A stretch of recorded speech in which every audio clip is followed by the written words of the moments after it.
So in this uncensored trading episode, I want to take some time out to explain more advanced stuff. So I'm going to talk about advanced break-off structure, which is basically how I identify the correct breakouts and break-off structure. So it really only comes down to two principles which I use to identify this break-off structure. What counts as a valid break-off structure. So without further ado, let's get right into it. So for those of you guys who understand market structure, you will know that price will never just go up in a straight line like this. No, price has to go up, retrace a little bit, go up, retrace a little bit, and go up and retrace a little bit, creating your higher highs and higher lows. So this lesson, I want to discuss more about break-off structure. So what is break-off structure? So like I said, uptrend price is creating your higher highs and higher lows, and it will look something like this. And you can see right here, this is our first break-off structure. Basically when price break through the previous higher high to create a new high, right? So you can see this was the last higher high, and right now price has just broken the previous high. So this is the first type of break-off structure. The second type of break-off structure is when price come down and break the previous low, or rather the entire market structure. So you can see right here, when price goes down, it actually went down and break below the previous low. This is the last higher low, and price has just broken the last higher low right here. So this is the second type of break-off structure, and when you see this type of break-off structure, most likely this trend is going to reverse and price is going to head back down, and it's going to reverse to become a downtrend right now. But we cannot assume that price is like immediately going to become a downtrend right now, because sometimes even though price break through the last low and creates a break-off structure, this can still be a fake out, and price can still continue going up, creating a higher highs and higher lows like this. So the question that you all must have is, what constitutes as a valid break-off structure? Like what if this scenario happens over here? So in this case, how do we prevent that, right? What is a real break-off structure with that tell us that price will definitely go down after price break out, or price will definitely go up after price break out? Because sometimes, like I said, there's going to be fake outs, and price can just easily poke its head through the high a little bit and then just go back down like this. And then this will be a false breakout, though that is not a valid break-off structure. So, like I said, it really only boils down to two principles which determine a valid break-off structure. So the first thing you want to look for is actually this thing called your impulse close above or below. So you want to wait for the next candlestick, right, that is formed after price breakthrough that particular high or low to close above it. So right here, you can see right here when price break through the last high, right, the candlestick that is formed somewhere right around here, when price break through the last high, it should close above the previous high. This line right here, it should close above it. The candlestick should close above it. On the other hand, when you look at the second type of break-off structure, when price break below this low right here, the candlestick that breaks it should close below. Okay, it should close below this low right here. I know it might seem a little bit confusing, and you guys might not be able to visualize right now based on this drawing alone. So don't worry, I'm going to show you guys on the charts later. Now that's the first principle which governs a valid break-off structure. The second principle is that it has to hold at least 3 candles. Okay, what I mean by that is that when price break out of that key level, there has to be at least 1, 2, 3, at least 3 candle. Okay, once price gave us at least 3 candle and he have closed above the high or the low or below the low, then that is a valid break-off structure. So basically the principle is that we want to avoid those false breakouts where price basically just break out and then break back in. So these are what, like I say, what we call fake outs, right? Basically when price like break out of a level like this and then just poke its head back in. Okay, a valid breakout would be something like this, which it doesn't just poke back in. Does that make sense? Now let me show you guys some examples on the charts. So you can see right now, these are the two principles which govern a valid break-off structure, right? So let's identify the trend first, and you can see that right now price is in an uptrend, creating a higher highs, higher lows, higher highs, and higher lows. So it's a very nice uptrend. And this is the last high. This is the last high. So price right now has just broken the high right here to create your new higher high, right? And is this a valid breakout? If you look at what happened right here, right? Price actually break above this area here, above the last high, and the candlestick actually closed above it, right? So there was actually an impulse close above it. So the first criteria, check. Second criteria is that it has to hold at least 3 candles. So did it hold at least 3 candles? 1, 2, 3. At least 3 candles right here. So this tells us that this was a valid break of structure. So if this is a valid break of structure, that means price is most likely going to continue to go up, and you can see right here that is exactly what price did, right? Price continued to go up and up. And then over here you can start seeing price creating your new higher high and higher low and new higher high, and this low is actually lower than this low right here. So in this case there was a break of structure at this point of time. And look at this. This is exactly what I call a false breakout, a false break of structure. So this is not a real break of structure. Why? Because based on these two criteria that we have here, look at what the candlestick do right here. When price break through the previous low, this is the last higher low, right? And right here, price is broken past the last higher low. So was there an impulse close below the level? I mean, is it really an impulse close, guys? I would say this is not really a nice impulse close, but what if, let's say that you think this is the impulse close. Okay, let's just assume that this is the impulse close. Then the second criteria is that it has to hold at least 3 candles below this support level. And it has absolutely failed this criteria, right? There was no 3 candles below this level right here. So there's no at least 3 candles. So this is a false break of structure. And you can see after price, this price actually went back up and continue going up before it finally come down to break that low right here, and it actually like gave us nice 3 candles right here. So this was more of a valid break of structure, and this is the false breakout, and this is a valid break of structure. Now another point that I want to add is that you should only apply these principles to the time frame that you are analyzing the market structure on. So what I mean by that is that right now we are looking at the market structure on the 4-hour time frame. So since we are analyzing the market structure on a 4-hour time frame, these two criteria will be used to determine whether it is a valid break of structure on the 4-hour time frame. That means that you cannot analyze the market structure on the 4-hour time frame, but then you go to the 1-hour time frame to apply these two criteria. It does not work that way, okay? So here's what I mean. So you can see 4-hour structure, price did this valid false break of structure, right? So let me just go back in time. Look at that false break of structure.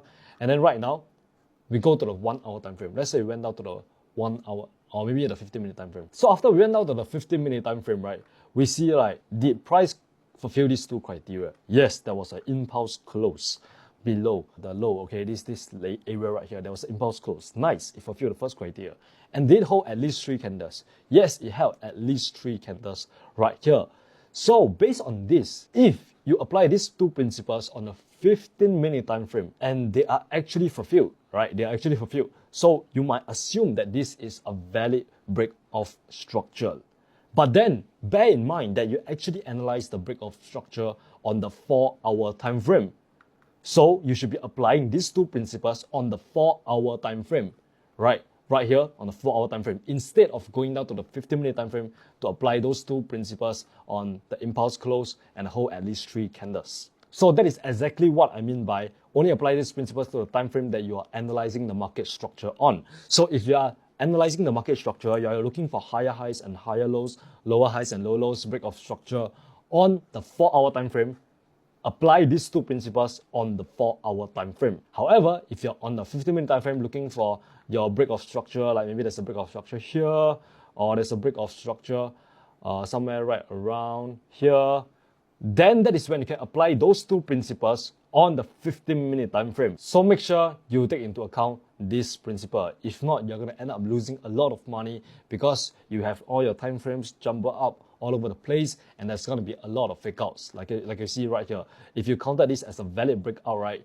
the next thing you know, price actually went back up and guess what? You will have gotten faked out and lose a whole lot of money. I believe that is the reason why a lot of you guys get confused when you are trying to identify the market structure and break of structure. It's because of those two principles that I just mentioned, and some of you guys are using it on the wrong time frames, etc. So let me try to clear things up for you guys. So for me, this is how I do my top-down analysis. I try to get the directional bias on the 4-hour time frame, and then I go to the 1-hour time frame to look for an area of interest, right? And then I go down to the 15-minute time frame to look for my sniper entries. So the 15-minute time frame will be the time frame that I'll be entering my trades on. So very simple, look for a directional bias on the 4-hour time frame. So I can see the 4-hour time frame, that is where I want to identify my market structure, right? So maybe let me give you an example right here. Let's look at this.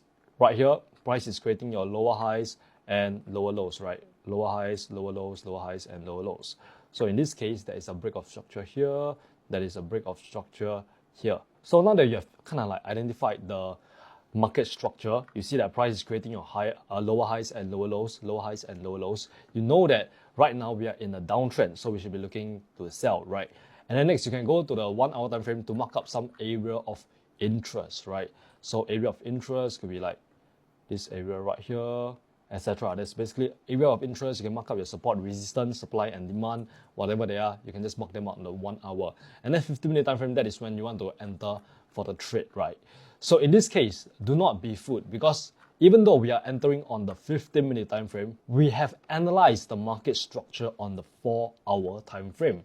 So based on that, remember, we are going to be applying our two principles on the 4-hour time frame. So if you look at these two principles right here, when there's a break of structure, look at this. Was there impulsive close below this low right here? Yes, there is. The candlestick actually closed below it. And then was there at least 3 candlestick minimum? Yes, there is at least 3 candlestick minimum. So easily, you could have easily went down to like either the 1-hour time frame or the 15-minute time frame to look for your entry when this happens, right? Easily look for your entry, enter for a sell, place your stop loss above this last lower high right here, and then place your take profit at the next key level, which could be like all the way down. So this lesson is not really about entries and how to actually enter for the trade, etc., because that will be maybe for like the future lesson or something. This lesson, I just really want to take some time out to cover more about like market structure, break of structure, and all that stuff, right? So yeah, that is exactly how you guys can identify the correct break of structure, because I understand that a lot of you guys are still confused on market structure and break of structure, because sometimes the charts can be very messy and you won't be able to identify whether it's an uptrend or a downtrend. So by doing this video, I hope that this has really helped you guys out. Welcome to the uncensored section. So in this section, I want to talk about how the quote, "New Year, New Me" is bullshit. I know that it's 2023 and a lot of you guys probably have New Year resolutions. You guys may have goals that you want to hit this year, right? You guys might want to make 6 figures from trading. Or some of you guys might want to start a trading YouTube channel and be like the trading geek. Or some of you guys might want to achieve your freedom, your dream life, your financial, your time, and your location freedom. And I'm here to tell you that 90% of brokies set goals they never hit. So this New Year, New Me is absolute bullshit. You know that friend who set a New Year resolution to actually get a shredded body, to get a nice, fit, strong body, and then he start going gym regularly for maybe 1 month. For the first month, January, he start going to the gym twice every week. And then in the February, he start slacking off and he start only going maybe once a week. And then in March, he just entirely stopped going to the gym at all. So that is why a lot of times in January, the gym is super packed. There's a lot of people. But once it reaches June, July, October, November, you can start seeing like the gym starts becoming more and more empty. So why does this happen? This happens because a lot of you guys are setting the wrong goals. And when I say that 90% of brokies set goals they don't hit, does not mean that you guys should not set goals at all. I would still highly recommend you guys to set goals, because I personally set goals and I actually went out to achieve them, right? Like I mentioned in my last video where I talk about how I set a goal to reach 100k subscribers in 2022 and also make 6 figures from trading, and I've accomplished both of them. So setting goals is still very, very important. And I always tell you guys to set a goal to make $10,000 per month first. And then once you hit that goal, that is when your life changes forever, right? So like I said, I still remain firm on that. Setting goals is the most important thing you can do in 2023. But instead, what I want you to do right now is to focus on your daily actions. Let me repeat myself. Focus on your daily actions. It's what you do, compounded every single day, that matters. If you look at all successful people, they have a routine. They have a morning routine. They have a daily routine where they do the same boring thing over and over again. And by doing that, they are able to become very, very successful over time. Just by doing the same old boring thing over and over again, like reading books, sleeping early, having good quality sleep, meditating, journaling, working out every single day. All of these simple habits, when you do it every single day, you won't see the effect 1 month, you won't see the effect the next year or so, but you will see the effect in the next 5 years. You will start seeing your life actually change for the better over the next 5 years, over the long term. You'll start feeling more happy. You'll start feeling more fulfilled. You will start feeling more peaceful. So in 2023, yes, you should set goals. But more importantly, I want you to start focusing on what you are doing on a daily habits, on a day-to-day basis. Okay? Are you journaling down your trades? Are you following your trading plan? Are you backtesting your trading strategy? Are you using the right lot size when you are trading? So all of these tiny little things, they all add up, okay? They all add up and compounded. So if you keep on doing the same bad habits over and over again, like I said, it's going to compound too, right? You're just going to end up losing more and more money. So if you ignore your trading plan, you revenge trade, you overtrade, and you don't change them at all, you just continue doing them over and over again, guess what? You will never ever become profitable trader. Okay, that is just the whole goddamn truth. So focus on your daily actions. Think about what professional traders do on a day-to-day basis. Oh, what would the trading geek do before his trading? What will he do after his trading? What will he do during his trade? Oh, the trading geek backtests his trading strategy, marks his charts up for success before he trade. Oh, the trading geek move his stop loss, take partial profits when he's trading. Or the trading geek, after he's done trading for the day, he will journal down his trades. All of these habits are what professional traders, professional millionaire traders do. And that has allowed them to achieve a whole lot of success. Like I said, the secret to becoming successful is to follow people who are successful at what you want to do. So if you want to learn how to trade Forex, just follow someone who is already successful at trading Forex and emulate the way he thinks. Do the things he do. Think like him, think like he do. You know what I mean? Like, it's really just that simple. But at the same time, it's simple but boring. I mean, it's simple and boring. That is exactly why a lot of you guys are not doing it, because a lot of you guys are still goddamn looking for the quick fix. You guys still want to look for that perfect trading indicator that will make you rich, that has a 100% win rate. It does not exist. If you ask any professional traders, you will know you have two choices, okay? Either follow your trading plan or lose. Very, very simple. So starting from today, I need you guys to plan your time wisely. Plan. Put down a list of things that you should do every single day that will allow you to reach your goal. Okay? And by taking this small step every single day, it actually adds up.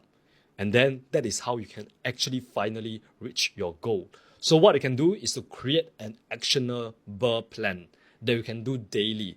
And like I said, you will have a higher chance of success by doing this. So an actionable plan could be like, okay, before I trade, I want to backtest my trading strategy, and I also want to read through my trading plan.